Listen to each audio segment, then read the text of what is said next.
You're listening to Grant's Rants. Subscribe and spread the word. There are a lot more rants to come. Listen anytime on all major podcasting platforms. And now, back to the show. I hope you really enjoyed that Kate Casey chat. She's just so smart and the perfect person to kind of go housewife by housewife with and share her POV. I didn't want to take too much more of her time, but I wanted to make sure that I could share with you this RHONY rundown. Just you and me, just a one-on-one chat. Let's get started with part one. I talked with Kate about that theme. The reunions past. I thought it was creative, but it was a smattering of a lot of stuff, and the rugs were not appreciated. Andy tells Ramona right away that she looks best ever, and of course, she's like Kool-Aid smiling, like that, everything she ever wanted in that statement. The only problem was the man that told her wasn't straight. That's everything she ever could possibly want in a compliment. Dorinda and Ramona and Leah fight about quarantine, and Ramona claims that she had COVID and Lyme disease at the same time, and it was a miracle. She is not only ageless, but, a superhero, apparently. And, the teasing of having to stay with Mario in Miami. I think we're kind of over all of it. I myself am done talking about quarantine and how people spent their time. I get it. I see you, but, enough is enough. And I don't really plan to watch OC at all. I guess that's going to be half the season is their quarantine. So not really interested in that at all, especially like self-tape stuff. I need an escape. Nobody looking for that. Leah had a profile, and we talked all about the vagina wings and how it came from results of hallucinogenics at 17. The ego on her, I really like her. This is not a bash, but, she very publicly negotiated her contract, bringing in WME, who's, a big time agency here in LA. Good get for her. And I'm sure a lot of it has to do with, Married to the Mob and the like. So that's good. I worry about the sophomore slump with her, and I worry about the ego. Both go hand in hand. We've seen it so many times. So let's see how that goes. Dorinda in this first part deflected all alcohol talk. She says that she's, always very sensitive about it and finds that it's very accusatory, that Ramona blames, she blames Ramona as using it, as a tool to hurt others. And by the way, Ramona does not support other women, according to Dorinda.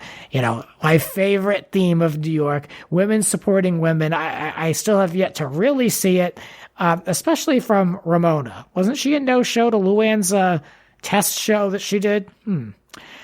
Tinsley gets a whole profile at this point in the episode. She's thriving with Scott.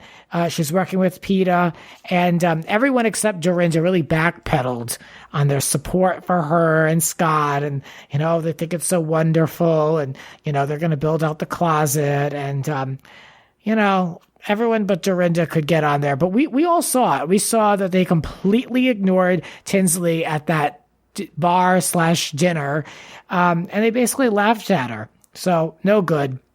There was a season 11 fight the previous season. I mentioned with Kate it was from Mexico. It wasn't. It was from, I don't even remember, but it was on that trip with Bethany.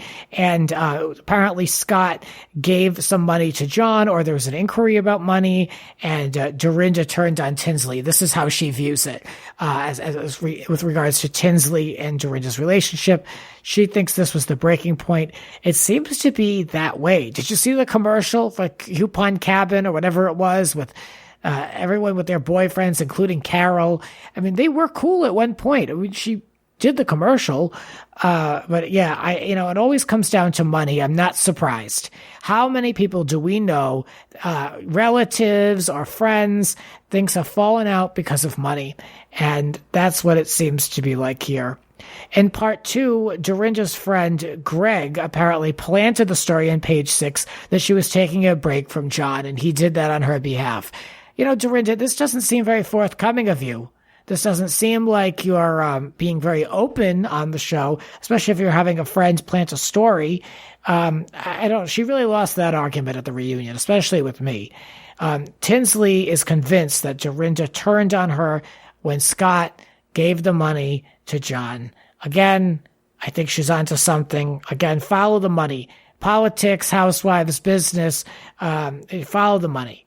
Dorinda's still upset, though, that Tinsley was credited with bringing Leah into the group. And I kind of liked this because this did show the fakery of the show. Again, when she was brought in, even in press, I remember talking about on Grant's Rants.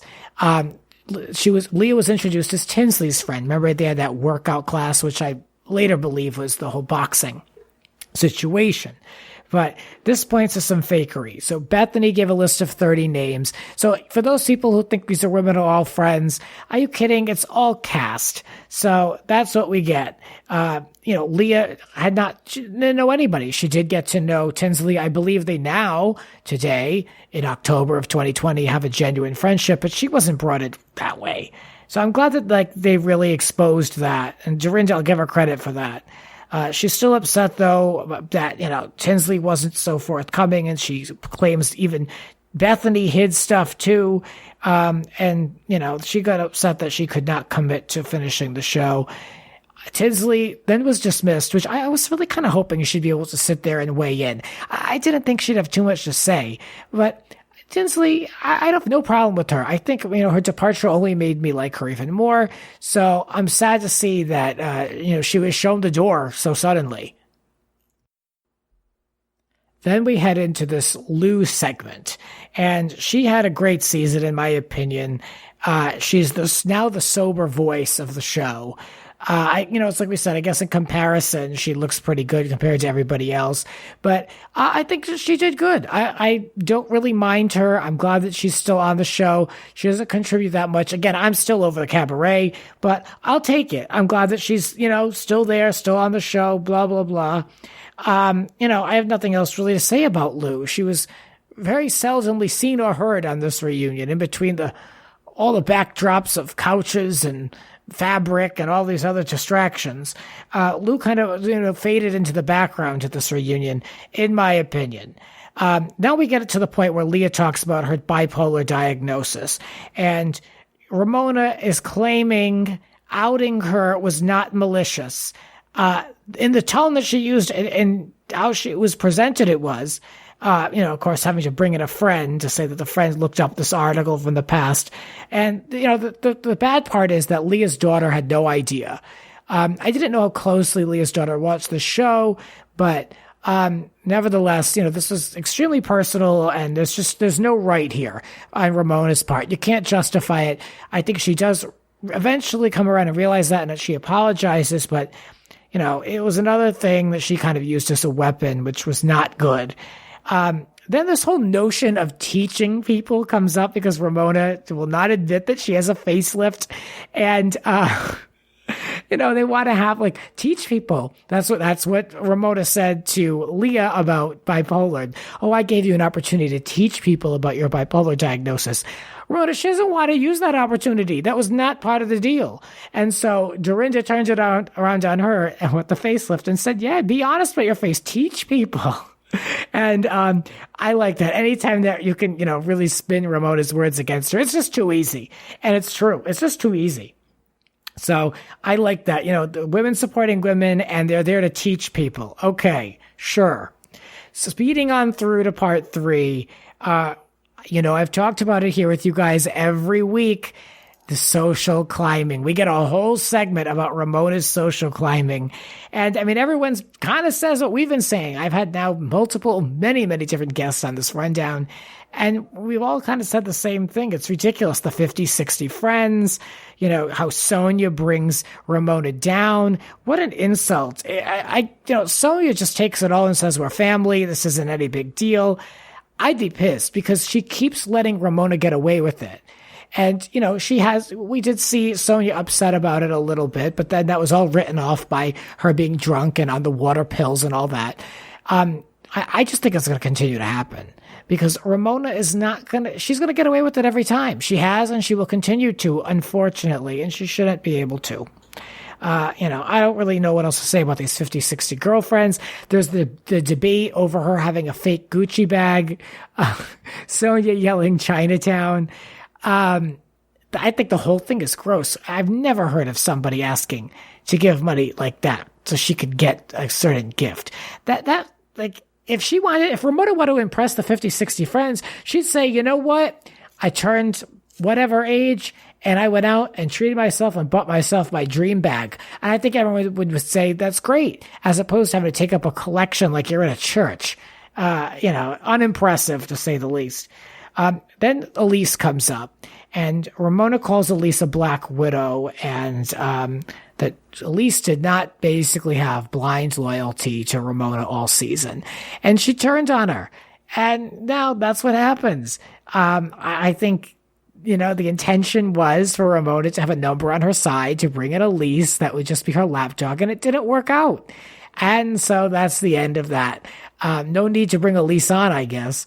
Maybe less money in COVID testing. I don't know why she wasn't there. Well, Barbara did, I think she had less appearances than she was at the last reunion. And I liked Barbara, but I don't know what she was doing at the reunion. Barbara did come up. Now that relationship is over with her and Lou completely. Lou blames her for it. I follow Barbara on Instagram. I don't think Barbara's that bad. I think she's almost too real for the show. And, it wasn't a good match. But Housewives continuing to maintain the long tradition of destroying longtime friendships. Rest in peace, Elise and Barbara Kay. See ya on the other side. Now we're getting into the Sonia segment, basically highlighting her financial and business failings over the years. Century 21, so bittersweet. I feel bad for her. For those who aren't aware, Century 21 is now gone out of business, which is like a complete shame because I feel like they've been there forever. And I don't know, I feel like that market, like TJ Maxx does very well. I know it's not TJ Maxx, but I just feel like that market where she was putting herself is doing pretty well. Others would disagree with me, I guess, if you look at retail in general and department stores. But that whole bargain hunt element, I thought it was doing good. But this was before the stores closed, so they couldn't address that at the reunion. But she did say she sold out online. So hopefully there's finally some revenue there for her. And I hope she can find her way. There are so many e-stores, so many online stores. I'd be curious to see where those brands that were at Century 21, where they migrate to, because there's just so much like e-brands right now and e-stores. She'll find her way. Then we head into the drunk Dorinda segments, the angry drunk, looking back at all the angry moments. Just a bad look for anybody. Whether you're a Dorinda fan or not, it was just a bad look. The yelling and the screaming, the slurring, running around the Berkshires, basically, throwing Luann out in the street in the dark like that. Although Luann was leaving, I know that. But none of it looked good. Dorinda's defense was that she was overwhelmed, angry, and she didn't want to be there.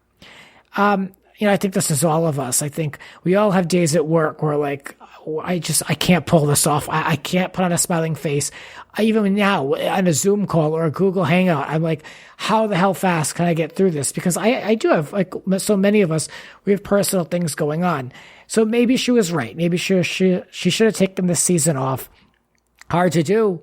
Hard to step away from a job knowing that it might not come back. I do believe that Dorinda looks at this job very much so as a part of her identity.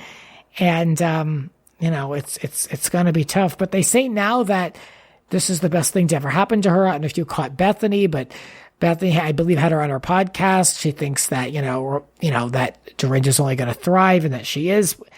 This is the best thing to happen to her. I don't really know. We'll see. I think it's all too soon to tell.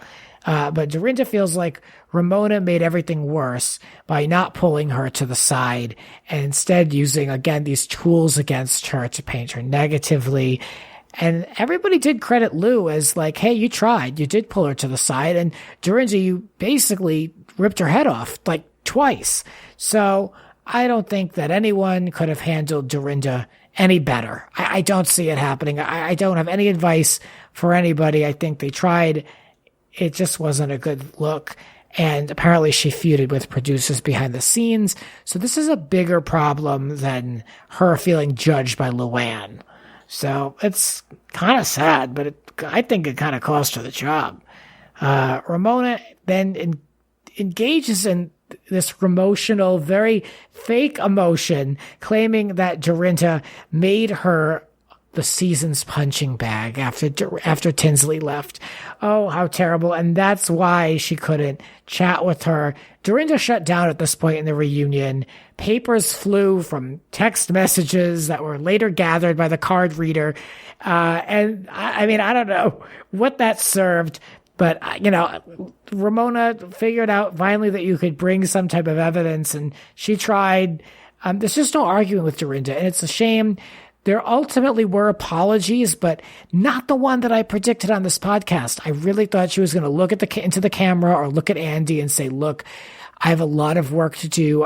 Since reflecting on this season, I feel much better. I apologize to everybody here. I apologize to, the folks that we had to work with along the way. I didn't see the contrition that I thought we were going to get, at least the fakery of it all, the token lines to save face. I didn't see them. So what else happens here? Leah feels that she would rather deal with an angry Dorinda versus a horrifically speaking Ramona. And, Ramona's mouth got in the way of their relationship. But, Leah, she lost me here when she says she doesn't feel like Dorinda hits below the belt. I mean, they all do. They're all encouraged to. I mean, even look at someone like Luann, who it was saying she's like the voice of reason. She made a little bit of a dig at Leah's apartment. I think they all make digs. They all hit below the belt. And I think she quickly corrected herself when it comes to that, by reflecting on how Dorinda hit below the belt with Luann, with the drinking comments and the like. Dorinda agrees to move forward, though. She made a few, I put light apologies. I will say, I found the whole thing towards the end to be refreshing because they all walked out of there speaking to each other. They all walked out of there, having hashed out a lot. And I reflect on other shows like Beverly Hills. Even Potomac is arguably pretty sour right now with the fighting.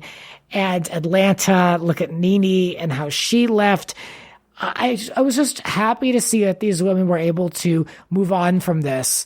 And they weren't all monsters. I just look at Beverly Hills and I just see them all as total monsters seeking like blood and venom. And I just like that it didn't get that dark. I appreciate that in New York. That's what keeps this show good for me. That's why I keep watching. Final thoughts were given in the very final segment of the show, the last act. And, a lot revolved around Dorinda. A lot revolved around her. A lot of the conversation. And it just made me question why they got rid of her, because she did have such a big role this season and in the reunion. I think they're going to have a hard time tying Leah to the other women because Leah and Dorinda did kind of team up a little bit and they kind of saw each other toward the end. I just wonder how Leah's going to maintain that connection to the group now with this second exit of the only other person she was tight with. So we'll have to see. By now we know Dorinda's not returning, although I wouldn't be surprised if she popped up as a friend of, but what are we going to do? Get like 4 lines like we do with Jill? So we'll see. There's rumors out there that a woman of color is joining as a cast member. Let's hope there's some diversity, but also that the show can maintain the same kind of tone, because I don't want the show to get too mean-spirited. So with that said, I enjoyed the season. My God, this show has been airing since the beginning of quarantine. I'm going to shut up now. I feel like I've talked everybody's ear off, but thank you for checking out this rundown. I don't know if I'm going to run and do it again. We'll see. Again, I got a lot going on right now in my life that I'll fill you in on, but I hope to continue to do more because I love talking with you. Thank you for listening. Stay safe, stay healthy, and as always, I'll be back with more rants. This has been Grant's Rants. Support the rants on Patreon at patreon.com/Grant's Rants. Follow Grant on Twitter and Instagram at It's Grant's Rants. Cover art created by RHONY. Original theme music by Alexander Arntzen. The Grant Michael Collection.